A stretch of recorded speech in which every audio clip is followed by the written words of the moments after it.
Yeah. What's going on, everybody? Gamecock Chuck here. Man, we're gonna talk a little football tonight. We're gonna do or this evening, we're gonna do a little schedule preview. We're gonna go over one of the 2023 seasons football schedule for a team that yeah, not a big fan of them old Clemson Tigers. We're gonna talk a little bit about the Taters and how they did last year briefly, and then we're gonna dive into their schedule. We're gonna look at and see if how many wins they possibly have on the schedule, and give you my thoughts on the floor and the ceiling of how well they're gonna do. Gonna talk about any trap games that I feel like could be out there, or if there's any like toss-up games that I could see on the schedule. But y'all jump in the comments, let me know y'all thoughts on this video. Let's go and get into it. Last year, Clemson finished the season 11-3, ACC champions. No surprise there. They beat North Carolina in Charlotte for the ACC championship. Matter of fact, it just downright embarrassed them, honestly. North Carolina was a hot team, for most of the year, ranked team, and then got to the championship, and like I said, Clemson just flat out embarrassed them. I think it was like 39-10. So, but North Carolina wasn't, or North Carolina was one of the worst defensive teams in all of college football last year. Their offense is what's been carrying them, or what carried them most of the season last year. Defense was just downright abysmal, and no reason why, or no reason. There's no way I can understand why, they are keeping Gene Chizik down there in Raleigh or in Chapel Hill. But I don't know. Maybe they see something that us fans don't. But like I said, that's whatever. But like I said, Clemson finished 11-3. They beat North Carolina in the ACC championship. The 3 losses they had, they went on the road. After they got off to a hot start, they thought they were probably some Tater fans. I ain't gonna say all of them, probably some of them thought they were back to national championship caliber, ready to make a run at winning another championship. But like I said, when they got to South Bend, Notre Dame just pretty much embarrassed them. Took that victory. Then Clemson got back out there and got another streak going until they ran into South Carolina at the end of the year at the fake Death Valley down there in Clemson. South Carolina won that game 31-30, and a lot of Tiger fans are complaining or saying that you barely won. You won 31-30. It was only a 1-point victory, but guess what? Whether you win by 1 or whether you win by 100, a victory is a victory. No matter how you look at it, you still taking that L till November. So live with it, deal with it. If you got a problem with it, you need to head on over to Dabo's office and just ask him why. Why do we lose? And I tell you why you lost. The reason why you lost is the whole game y'all were carving us up in that run game. Shipley, he was running that wheel, picking up big chunks of yards, and Dabo or the offensive coordinator, whoever it was, decided they was going to go away from the run and put the ball in DJ's hands. And yeah, we see how that worked out for you. So if you got a problem with it, you need to go talk it up with your coach or coordinators, whatever case may be. But yeah. But and then after that season, regular season ending loss, like I said, you played North Carolina, you beat them in the ACC championship, which earned you a bid into the Orange Bowl, a game that I guess a good bit of Clemson fans were pretty much said that it was a game that really didn't matter. But I could really care less what either one of them thinks. I mean, it was a game, and Tennessee took it to Clemson and pretty much, manhandled them in the Orange Bowl. So, but the last 2 games of the season was the Cade Klubnik, I guess you say, coming out party. He finally got his start. He finally went a different way from DJ and put in Cade. And a lot of Tiger fans well, not really a lot, but there's some Tiger fans out there seem to think that Cade Klubnik is the second coming of Trevor Lawrence. 2 games, I haven't seen that. Maybe I'm missing something, but the guy's not really put up the kind of eye-popping numbers that you would want to make that comparison with, in my opinion. So during them 2 games, he completed 61% of his pass. Not bad. 61% is not bad. 697 yards, but he had 2 touchdowns and 3 interceptions. So he's got to learn how to clean up the mistakes and things like that. But yeah, I don't see nobody. I don't see that comparison that some people think, and I don't see how he warrants any Heisman worthy talk. Right now he's got a lot to show me, and some of the college football fans out there. Before he starts getting this Heisman praise that the national media seems to be giving this young man. I'm not saying he's going to be a bad quarterback. That's not what I'm saying. I just feel like he's got a lot to prove. Now they do help the young man out. They got rid of the offensive coordinator from last year. I can't think of the guy's name, but they got rid of him. They brought in Garrett Riley from TCU, Lincoln Riley's brother.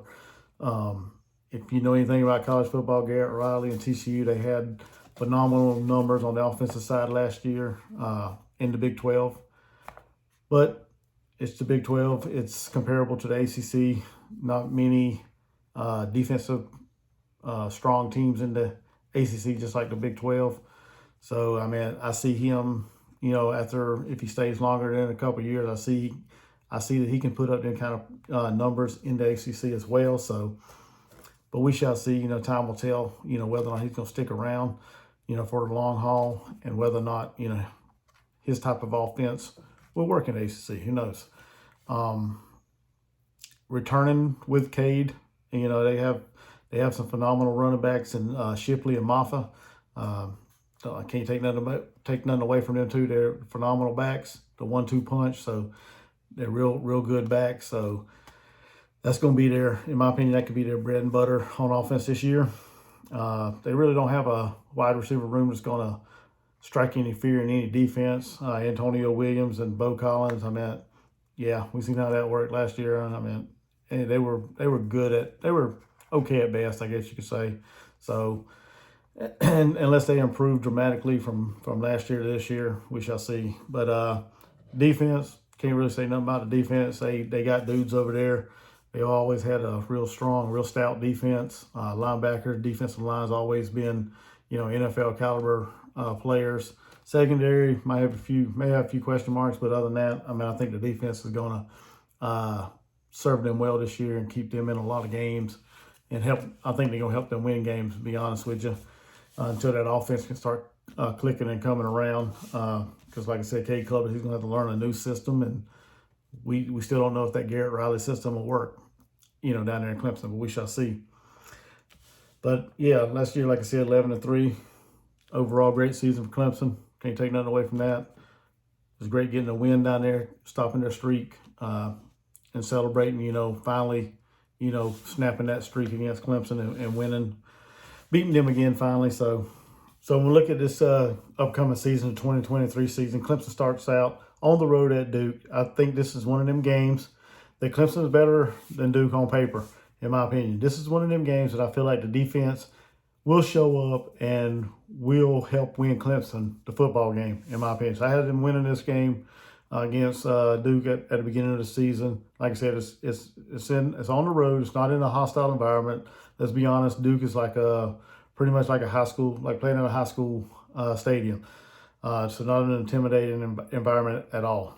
Then they have a couple home games, FCS teams or whatever, Charleston Southern, Florida Atlantic.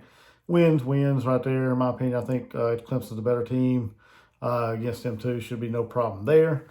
And then here, week 4, I think this is a game. When I look at it, a lot of people, a lot of media and a lot of people out there seem to be high on Florida State. I'm kind of high on Florida State. I'm not fully there yet, but I think this is one of them games that could be a toss-up for Clemson. And I think the reason why I say that is because, it all depends on how well Cade Klubnik, like I said earlier, how well he's picked up the Garrett Riley system, how well the players have meshed and, came together in that system and learned it and picked up on it. So I think that will play into this game. That's why I have it as a toss-up game. Florida State returning Jordan Travis, a very talented quarterback, threw for over 20 touchdowns last year to I think it's like 5 or 6 picks or something like that. It's very, very minimal picks. But I think if I had to pick this game right now, just doing this video, I'm gonna give Clemson a loss in this game, and it could change if I do a prediction video later on. But when I really dive into some of the defensive players and some of the, see how Clemson's going along in their fall practices and things like that. But right now, I'm giving Clemson a loss on this game. Then they are on the road to Syracuse down there at the up there in New York. So I don't, I know Clemson's had some trouble with Syracuse recently, but I think Clemson's just a better team here. I think they'll win that game. Wake Forest, they're minus Sam Hartman. He moved on to Notre Dame, which I'll talk a bit about them here in a minute. But, he moved on from Wake Forest, wanted to get into more of a pro-style offense. So he's going from there. I think Clemson wins that game. I think they're the more talented team there. And then the next two games I feel like could be trap games, in my opinion. Is Clemson, are they looking ahead? Are they looking ahead to the big rematch, with Notre Dame from last year? Are they looking past Miami and NC State? Miami's a team that seems to get a lot of praise, but they haven't lived up to them expectations yet.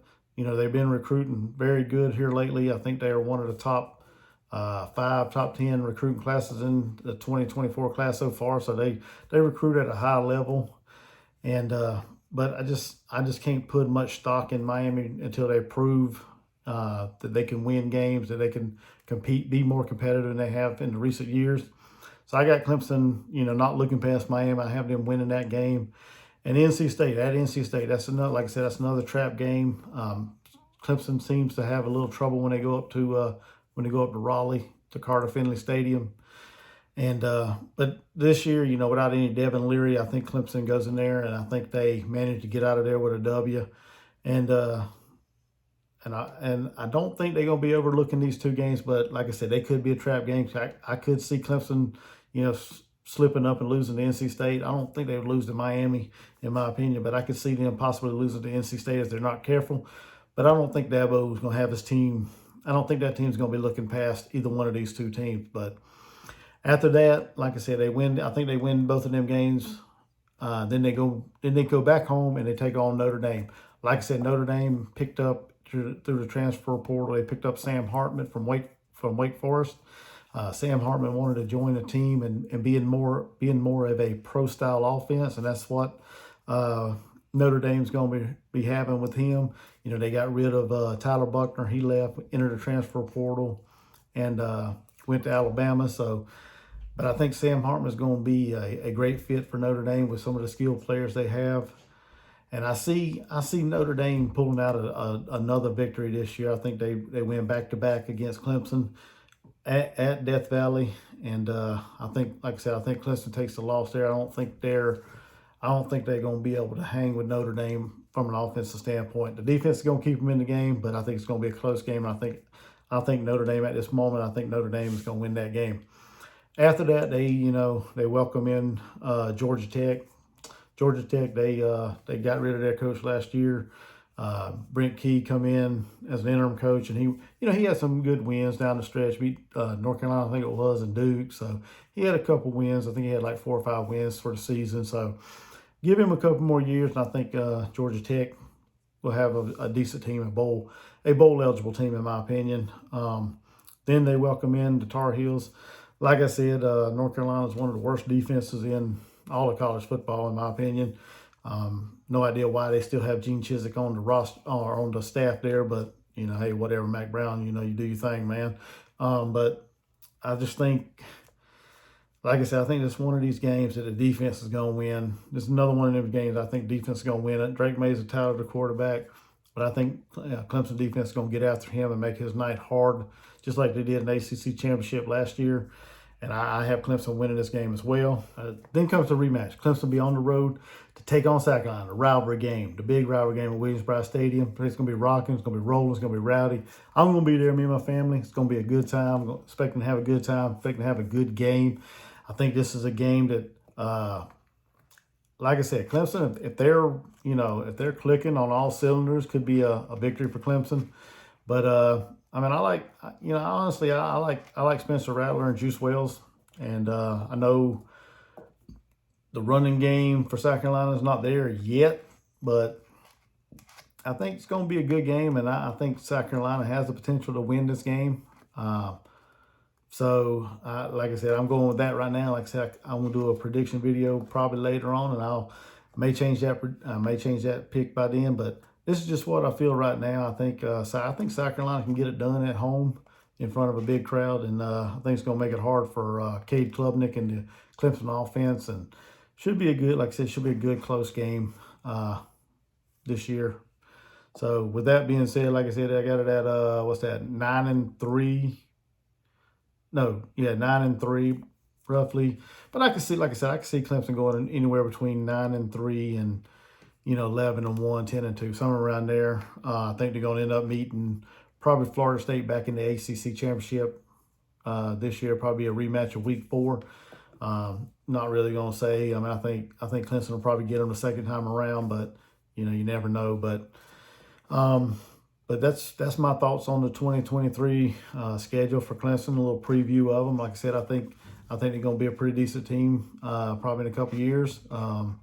If Garrett Riley sticks around, if they get that offensive line to play a little better than what they have been recently, defense is always going to be fine. They've always had a good defense, but y'all let me know in the comment section what y'all guys think it is. Like I said, I think the floor for Clemson is going to be around 9-3. And the ceiling will probably be around, I'd say, anywhere between 10-2 and 11-1 at best. They got potential. They got potential with Garrett Riley. It's just a matter of whether or not he can get that system installed at Clemson, whether or not Cade Klubnik can pick it up and perform, and if they can make it work for them. But it is, like I said, it is the ACC, so they shouldn't be a problem with most of their schedule. But y'all let me know. Like I said, let me know what y'all think in the comment section below. If you like this kind of video, do me a favor, smash that thumbs up, hit that subscribe button to help me out. And until next time, thank you guys for watching. Gamecock Chuck, I'm out. Peace.